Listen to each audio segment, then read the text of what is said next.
Namaste.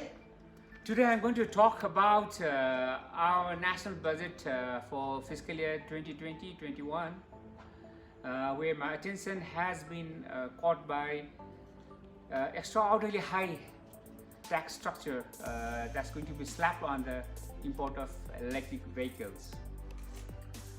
The Finance Minister, Dr. Yuvraj Khatiwara, presented the budget of Nepal for fiscal year 2020-21 on 20th May 2020.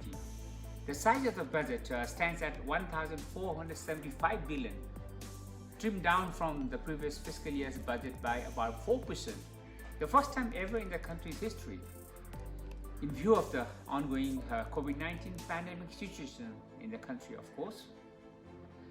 Since a lot of experts and economists have analyzed the budget and expressed their opinion across the entire media, I don't want to be yet one more person to be doing a critical analysis of the budget, terming it populist, unbalanced, with big chunk of 64.5% provided for recurring expenditure and smaller piece of 23.9% for capital expenditure, which will be spent anyway, with 11.7% set aside for funding financial activities. Well, my attention has been particularly drawn to the huge increase in taxes for import of electric vehicles, which was just starting to gain foothold in the Nepalese market. As I myself had been thinking about selling off my petrol vehicle here and buying an electric vehicle, this has undoubtedly come as a big shocking blow to me. Now, why has the government made such an unpleasant decision? Well, going by the recent statement in the national media given by the finance minister justifying the slapping of numerous taxes on import of electric vehicles, he said that despite low tax on import of electric vehicles, the number of electric vehicles imported in the country has been negligible, and import has been basically more of upper class EVs. Quite surprising, which thus benefiting certain class of people only. Now this is interesting. Even the Director General of Custom Office has quoted import of 1,000 plus such electric vehicles costing about 1 crore rupees each, 10 million rupees each. Having keen interest in automobiles, I do keep track and know that there are only 3 units of EV Audi and 1 unit of EV Jaguar in the market. Less than half a dozen EVs I hear are including 1 unit of Tesla awaiting custom clearance. Under the new tax structure, their market price should go well beyond 40 million rupees, 4 crore rupees each. We have basically 5 brands of EVs in the market. Mahindra Reva selling between 2.4 million to 2.8 million. South Korean brands like Kia Soul and Hyundai, both Hyundai Kona, both selling between 5.4 million and 6 million rupees. British MG Motors, Morris Garages, with price tag of around 5.5 million rupees, and a wide array of Chinese vehicles led by the famous BYD vehicles selling at around 4.8 million rupees each. We have highest number of cheaper Reva models, followed by Hyundai Kona. The total number could be in a few thousands in the market, maybe less than 3,000, and almost all of them in the Kathmandu Valley. Well, people were reluctant to buy EVs because they were not sure about the reliability of electric vehicles, their short range, short life of the battery, lack of public charging stations, and almost the same price as similar size petrol or diesel vehicles. With rapid development and advancement of the technology in EV worldwide, now people have seen that the new generation of EVs are fully reliable with longer range, up to 500 kilometers, longer life of battery, negligible maintenance requirement, and super performance. The best part is that the monthly electricity charge bill of about 800 rupees substitutes a whopping petrol cost of 9,000 rupees approximately. Now, could this be the reason for increased taxes in the new budget? Well, vehicle import with 260% plus cumulative tax structure has always been one of the largest contributors of revenue to our government. Also, the 40% duty on petroleum products consumed by these vehicles contributes substantially to the government's revenue. Now, with the prospect of more people opting for EVs, the government is probably scared of losing an important revenue source. And to fund its budget, the government has targeted 60.3% of its resources from revenue collection, where revenue from vehicles and gas import is the highest. Now, for rest of the budget need, the government is raising 15.3% from internal loans, domestic loans, which could mop up the market liquidity, straining lending capacity of the banks. The other resources are external loans and foreign grants. 20.3% of external loan, 4.1% of foreign grants, of which the latter is doubtful in the wake of the COVID-19 pandemic worldwide. So could this move by the government be one of the ways of filling such potential vacuum in revenue mobilization? Well, the approximate price of EVs under the new tax structure would be as follows.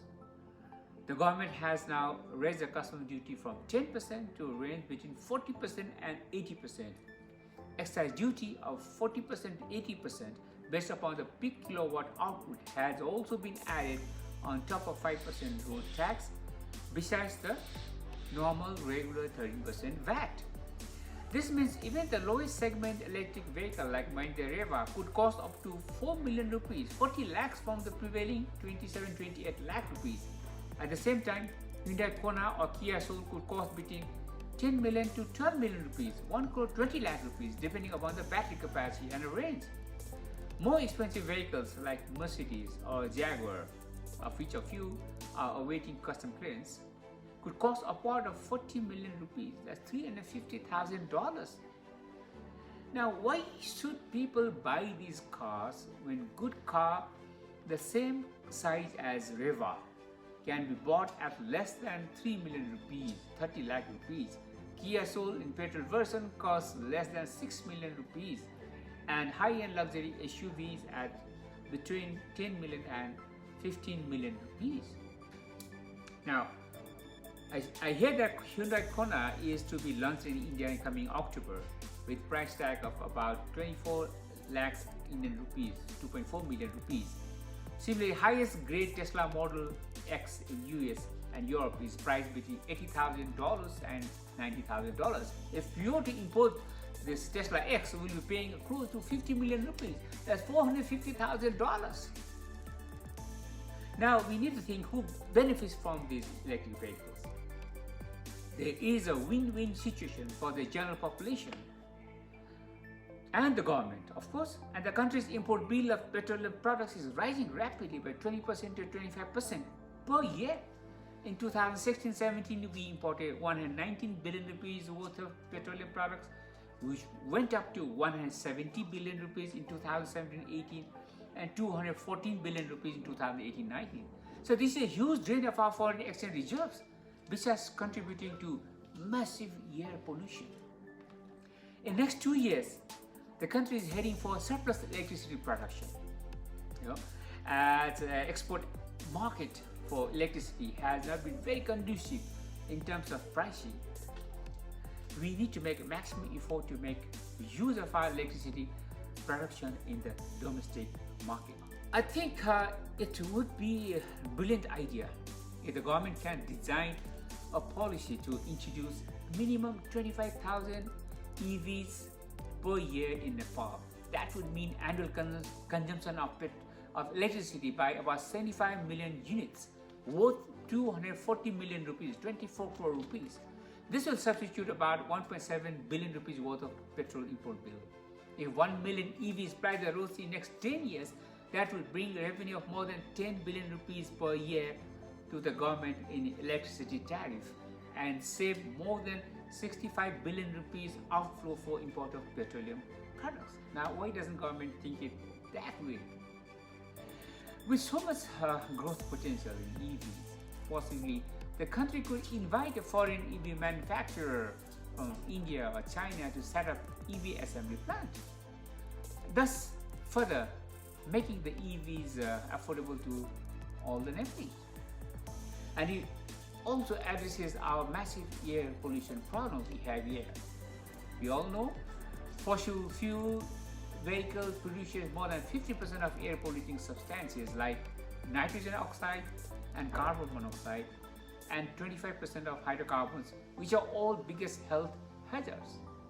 Air pollution is the 5th largest health problem in the world, as a leading risk factor of diseases like asthma, bronchitis, heightened risk of cancer, etc., which is responsible for 9% of the global deaths, killing about 7 million people per year.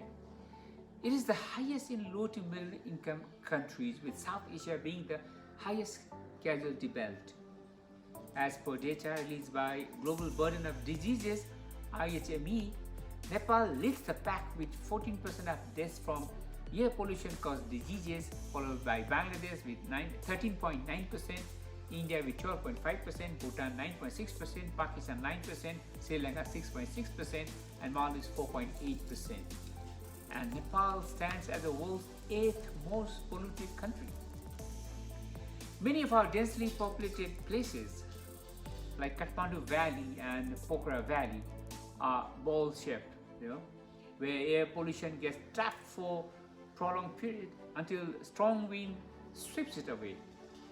We must make effort to make these places healthily habitable, like they are right now due to lockdown effect.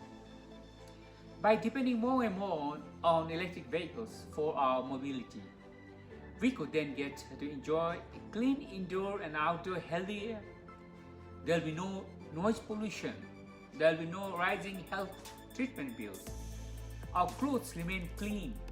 The flowers and plants remain clean, green, and we will have one happy nature.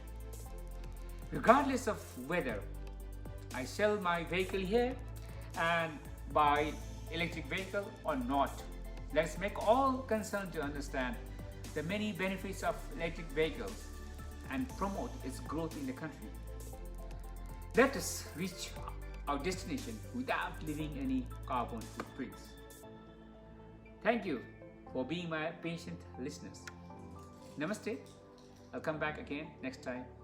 Bye-bye.